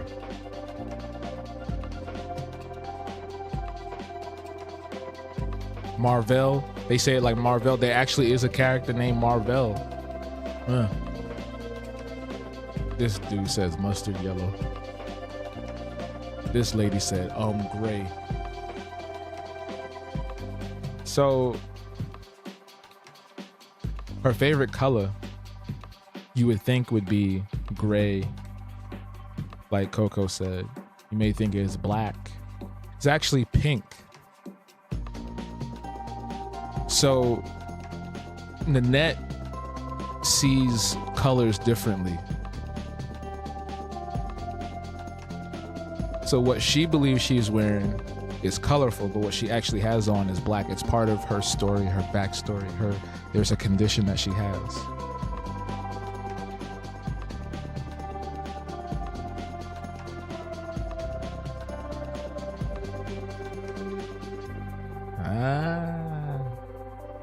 Some lore. You should have went with your first mind. Marvel. You seen them Marvel movies? You seen the Marvel movies? They're demonic. I think it's really funny that uber Christians will look and read or see anything and be like it's demonic, but then you see them all online using AI to make these fake Jesus AI pictures. Like, does ChatGPT not demonic to you? That's not weird to you? You don't believe that it's satanic?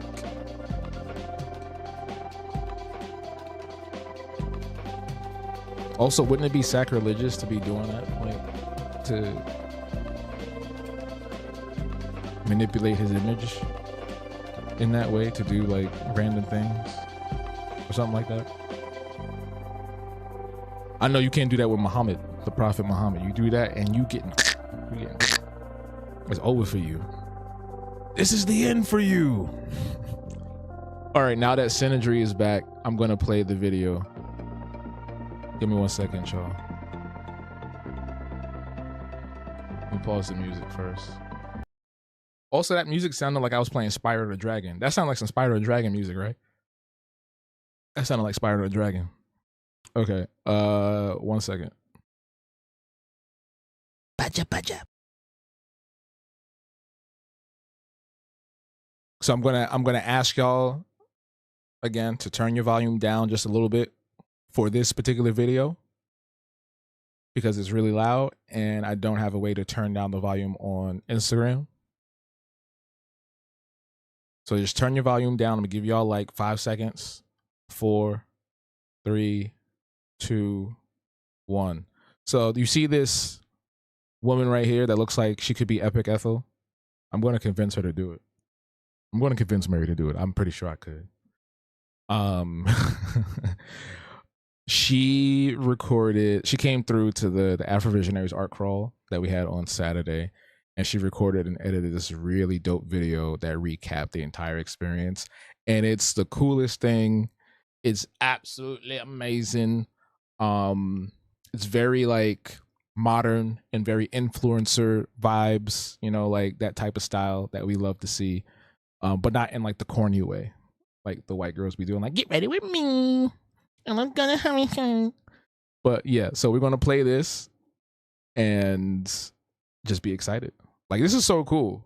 This is so cool. I'm just this is yeah, like wow. I was just like so impressed because like I said earlier, I wasn't familiar with her game like that. But shame on me for thinking that I was going to get something corny. Layla also did a video as well, so I should show that one too. I'll show Layla's after this. Oh wait, the sound. Hold on. Perfect solution. The Afro Visionaries art crawl was the perfect solution to get me out of my creative and social rut. Come check it out with me. The Afro Visionaries is a Black artist collective that hosts monthly meetups and workshops. This week I got to join them as they toured the Chelsea galleries in New York City. The first stop was the Philippe Lebon Gallery. I was a little surprised to see comics in a gallery, but I have to say the skill of this ink and pencil art is in the detail.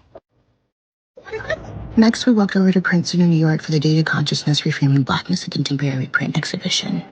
As environmental scientists, activists, and artists, this exhibition was my absolute favorite to walk through. They had this cool augmented reality that shows you what people are listening to all around the world, and not gonna lie, I was surprised to hear what people are listening to in Singapore. Waka Flame!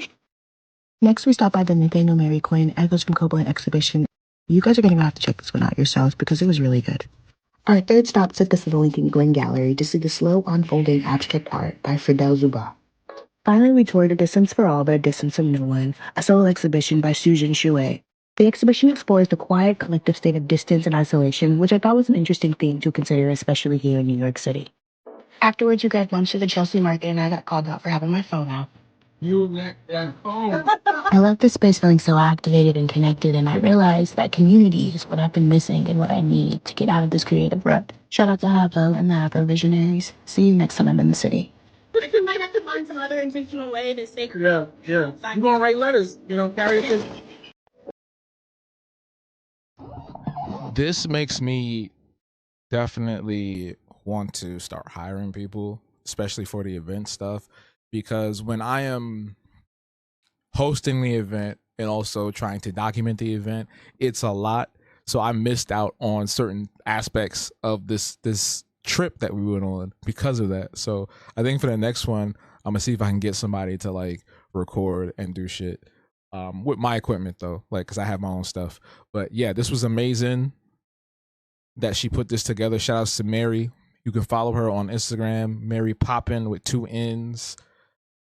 She's an environmentalist, scientist, and artist. She's all about the environment, saving the planet. Black women save everything. Black women saving the planet, boy. Let me go find Layla's real quick. Give me 1 second. Because I don't follow her on my main account. I have her on the other one, Habo BK. Is it Layla? What is it? Layla, yeah, Layla offline. Okay, where is it? Wait a minute. Am I tripping?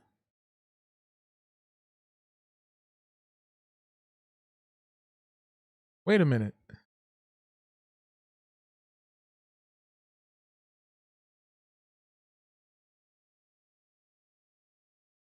She did make one. Now I don't see it.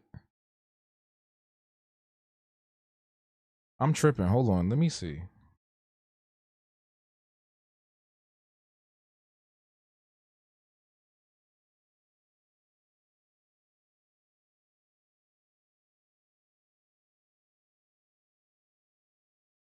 Hold on. Or maybe it was on her story. That's probably what it was. Yeah. Yeah. I think it was in her story. It wasn't like an actual post. Because hers was really cool too. The freak. Hold on, let me double check.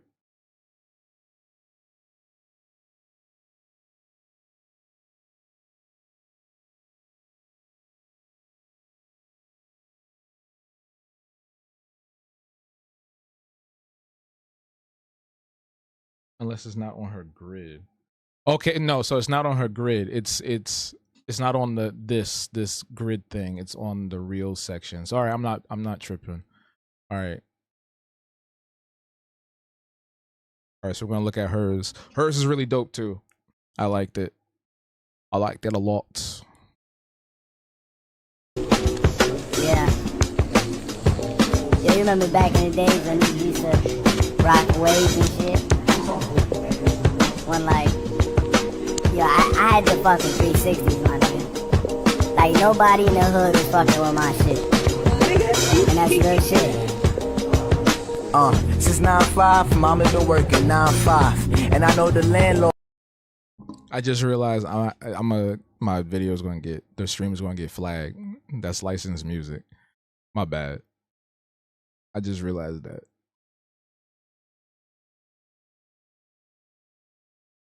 I'm gonna have to. It's probably gonna cut this part out in the replay. So just pretend music is playing, a really cool hip hop song. I didn't even realize she was recording. I didn't even realize anybody was recording except for Mary, because she, like, her arm was up. Every time I turned around, her arm was up. But I didn't realize everybody else was recording and taking photos. Look at me in the background, that fucking big ass backpack. Look like an armadillo. But nah, yeah, this is dope. This is dope. I'm going back to that one. I'm going back to this exhibition to check it out. Solo style, so I can really like absorb it. Oh, I love that effect, the little paper effect. That was it. That was fantastic, wasn't it? That was fantastic. Baja. Shout outs to them. Shout outs to Mary and Layla.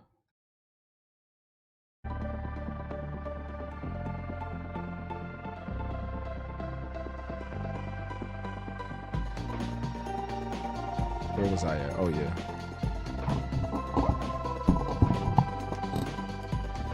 Tin says, "This is so beautiful. Thank you. Thank you. Thank you." Speaking of the Afro Visionaries, we will be having our next grant writing workshop this Sunday from 2 to 3 p.m. So this one will be a little different from the last.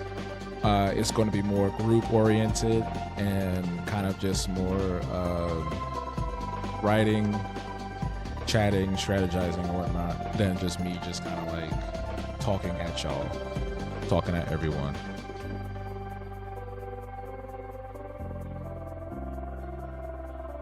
I think it's going to be a good time. Because by the end of this one, I would want y'all to actually like start an application to a grant. Like find one and then start, at least like get an idea, drafting one out. Like get it in motion. You feel me? Because October's coming up and there's mad grants and opportunities coming up for October. Like I just bookmarked a bunch of them that I'm going to put on the newsletter. And I think I'm going to put the newsletter out on this Sunday instead of the second week that I was originally planning.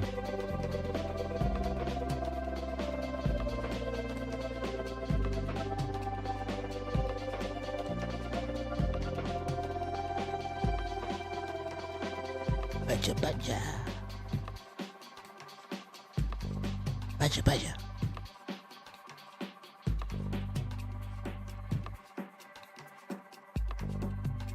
Hey, if anybody sends me a video of them speaking Bebbies, I'll send you a large plate of oxtail.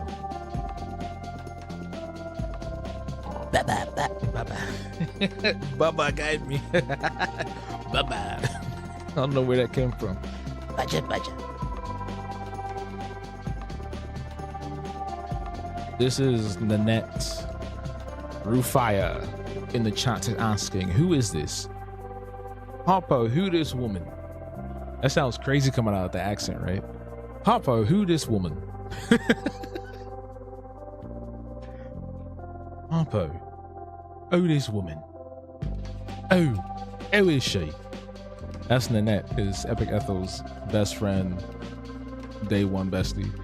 I was actually showing the evolution of her earlier because she started out with a completely different design, and I love where she's at now. I think it's rather nice.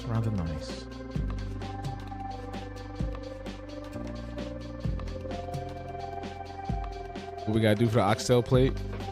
For the fictional oxtail plate, y'all gotta send me a video of y'all speaking Bebes. That's BB's language. That's the language of the Hobgoblins. It's an ancient language, only understood by some.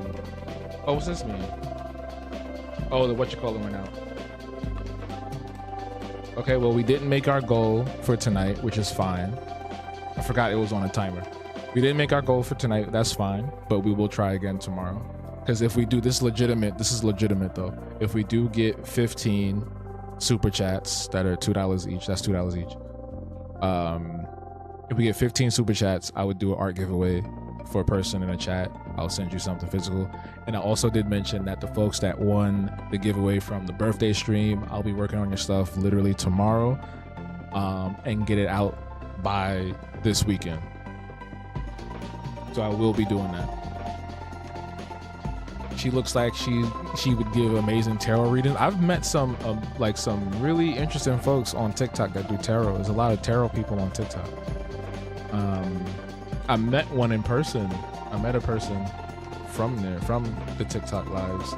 She's really cool. Her name is Faylita Hicks. She's a Grammy nominated writer, like music writer. She does a whole bunch of other stuff too, but I found her through her tarot. Really amazing soul, genuine person. And she's affiliated with a spot out here called the Center for Art and Advocacy. And what they do is host exhibitions and space for art made by incarcerated folks. So so the exhibition I went to was an exhibition of incarcerated artists and their work, formerly or currently, and it was really powerful. It was really, really great to see. That sounded like a line Trump would say. It was really powerful. Really, I feel like I cocked my head like he did. I was like, oh no, ooh, the ick, the yuck. But yeah. But when I went, I met I think he raps too. I'm pretty sure he does. I met this other artist who actually has a music label specifically for incarcerated artists, musicians. And some of the artists that he has on the label are the ones I heard are amazing. They also have some music from someone posthumously. One of his mentors that he met while incarcerated. I believe this lady was his mentor. She passed, but she also made music too. She also at one point in time was incarcerated. The name of if y'all are interested, the name of the label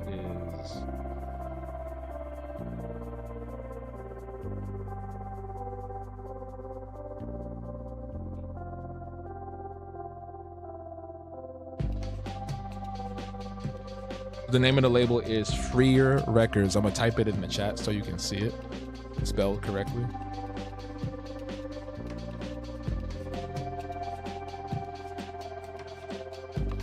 So if you type that into Instagram, you'll find their page.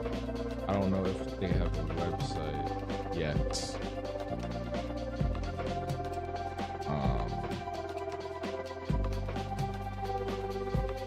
Let me see. Yes, they do have a site. So freerrecords.com. You'll see all that stuff there, all the information. and the founder, his name is BL Sherrill.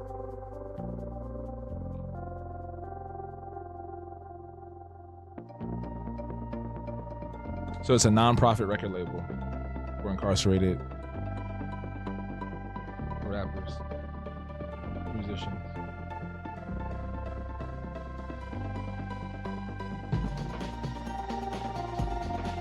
Yeah.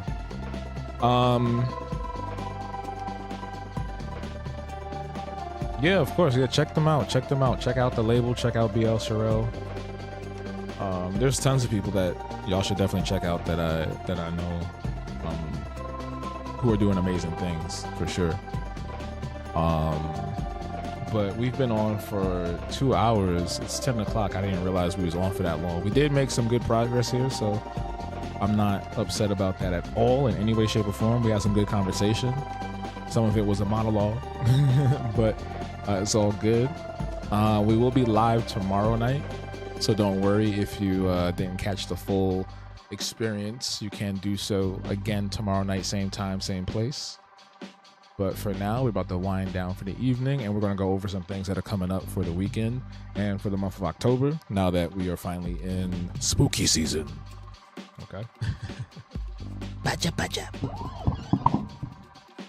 So first and foremost, I want to thank our YouTube members and our Patreon members for supporting the channel and supporting Habtoons as a whole. Patreon members will be seeing some brand new stuff in the coming weeks, so be ready for that. And I'm very appreciative of your support. It helps to keep all of this running. And if you would like to take it a step further, and contribute to what we're building here, what we're growing, whether it's with Afro Visionaries, whether it's with Sweaty Minds, whether it's with Habo Live, the Art Blocker, anything that you are interested in, you head over to patreon.com/Habtoons. You can join for just as low as $1 a month, and y'all have access to upcoming projects, behind the scenes, early access to new designs, characters, merch, and so much more. Even our Discord as well. We do have a private Discord server where we have monthly events. So I'd really appreciate it if you could.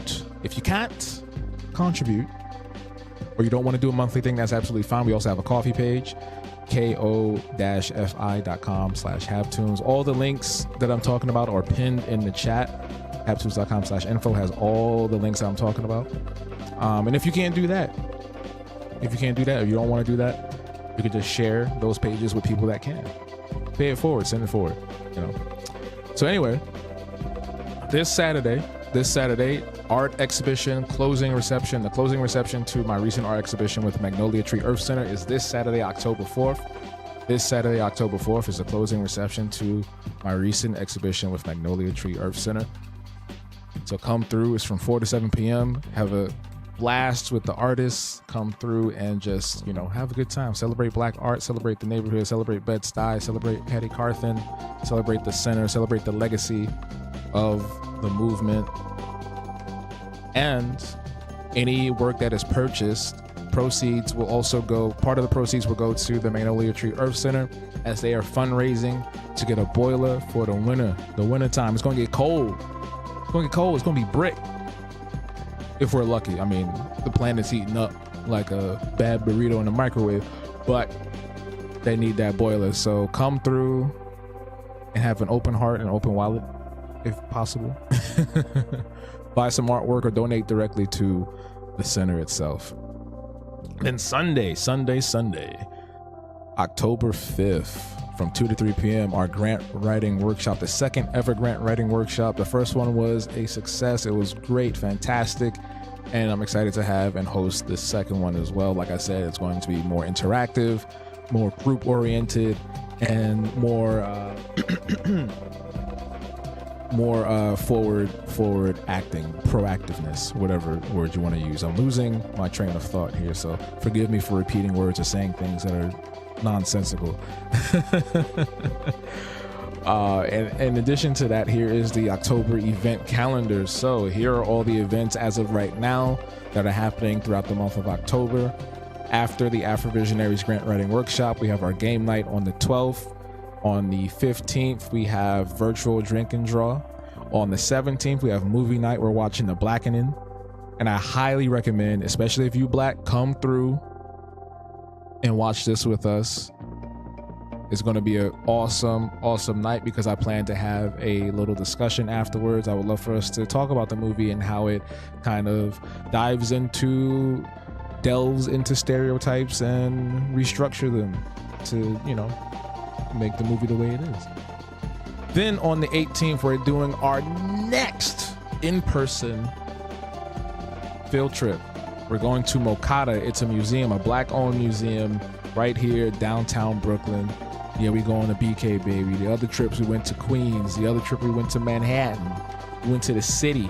And now we're coming to BK all day. All right? So come through. We're going to Mokata. They actually are putting out a brand new exhibition cycle. So everything that is happening that we will see there is going to be brand spanking new. And I'm excited to experience that with y'all. So pull up. RSVP link to all these events and more in the bio. I think I'm on TikTok, right? Fuck TikTok. Pinned in the chat, habtoons.com/info. Okay. And then on the 19th, we have our artist development workshop that I'm calling the Creators Circle. So this is for those folks who, outside of the grant writing, just want to figure themselves out. They want to see how they can refine their social media, their website, to get started, to restructure, to revamp, all those vibes, all those feelings. How can we progress as artists? What can we do? Where do we start? Where do we go? All those questions can be answered when you come through. It's free. All my workshops as of right now are completely free. I know that the in-person workshops that I plan to do may cost something because depends on where I host it at. I may have to, unfortunately, because I would have to pay for the space or whatever the case may be. But I'll try to keep it as low cost as possible. Also, what else? What else is free? Reading Sweaty Minds. Habtoons.com/Sweaty Minds. Updates on Wednesdays. It's a brand new Sweaty Minds today. It's a short read. Only takes 60 seconds. Leave a comment. Show me some love. Give some feedback. Let me know how you feeling. Let me know how you doing. Do you love Sweaty Minds? Do you hate it? Are you annoyed? Let me know. I want to know. I really want to know. Who's your favorite character? Who's your Sweaty Minds fave? You get me? Habtoon shop is open as well. Prints, stickers, and more with apparel on the way. And last but not least, go check out that vlog. I dropped a vlog earlier today, 2 p.m. Were you there? Did you watch it live?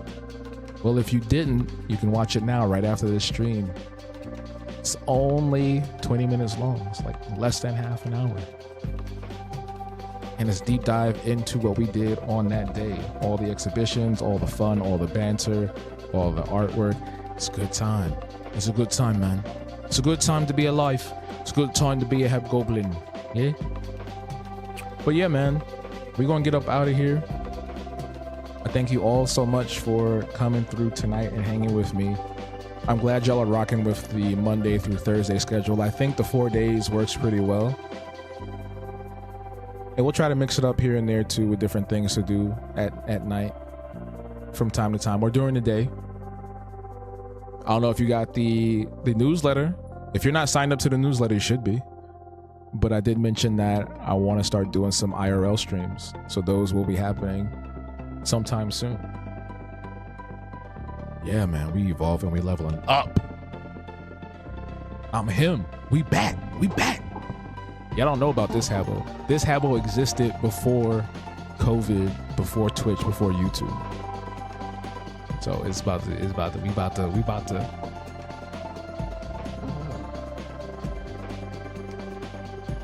Okay. All right. Anyway, let me stop keeping y'all. I just want you to know that you're amazing. And whatever you set your mind to, you can do it. Believe in yourself. I know things are hard right now, but you have a community around you. You have us here, the Habgoblins, especially if you're part of the Discord. Or you come through for the live streams. You have us on social media. You're not alone. Whether you're trying to pursue something in certain professions, or you're trying to do art, or whatever the case may be, you're not alone and you're doing fine. This is your moment. There's a paradigm shift happening. I feel it for the kinfolk. I feel it for the neighborhood, my neighborhood specifically. I feel it for myself. I feel it for everybody that's close to me. There's a paradigm shift happening, and we about to make some waves, okay? Do what you gotta do. Buckle down and do what you gotta do. You got this. I'm being dead ass right now, though. Like, I know I look facetious at the start, but I'm being dead ass. And this is the correct way to use the term, by the way. Don't let the internet fool you. Anybody on the internet that's using that word is wrong. Just like corner store and bodega. We don't say bodega. I've never used that word in my life. We said corner store growing up, even if it wasn't on the corner. Y'all gotta stop listening to these TikTok influencers, these New York influencers people. They not real. All these niggas come to New York, it's fake. They be lying through their teeth, the side of their mouth. But anyway, we gotta go. I gotta go. Things to do, things to see, things to create. But until next time, until tomorrow at 8 p.m. Eastern time, stay true, stay you. We out. Deuces. Big Hab, not the little one. Yo, Sin. I'm him. I'm him. Baja, baja.